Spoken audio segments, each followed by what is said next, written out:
क्या आपने कभी सोचा है कि जब पूरी पृथ्वी जल में डूब गई थी तब जीवन कैसे बचा?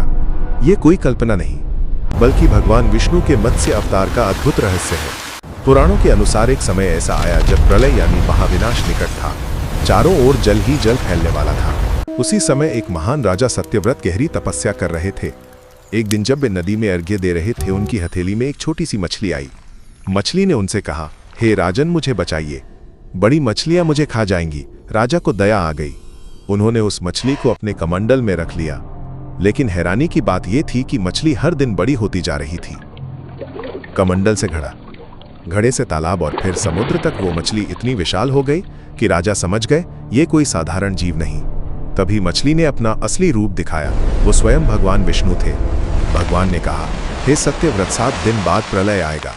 तुम एक विशाल नौका बनाओ और उसमें सभी जीवों के बीज, ऋषियों और ज्ञान को सुरक्षित रखो। समय आया, आकाश में काले बादल छा गए और पूरी पृथ्वी जल में डूब गई। राजा और ऋषि उस नौका में सवार हो गए। तभी एक विशाल स्वर्णिम मत्स्य प्रकट हुआ। उसके सिर पर एक सींग था। राजा ने उस सींग से नाव को बांध दिया। भगवान मत्स्य ने उस नाव को प्रलय के महासागर में सुरक्षित मार्ग दिखाया और इस तरह जीवन और ज्ञान को विनाश से बचा लिया। लेकिन इस कथा का असली रहस्य क्या है? मत्स्य अवतार हमें सिखाता है, जब भी जीवन में संकट की लहरें उठें, ईश्वर किसी न किसी रूप में हमारी रक्षा के लिए आते हैं। और ये भी कि ज्ञान और धैर्य ही सबसे बड़ी ताकत है जो हर प्रलय से हमें पार करा सकती है। तो अगली बार जब आप समुद्र की लहरें देखें, याद रखिए, उनमें छुपा है एक दिव्य रहस्य, मत्स्य अवतार का रहस्य।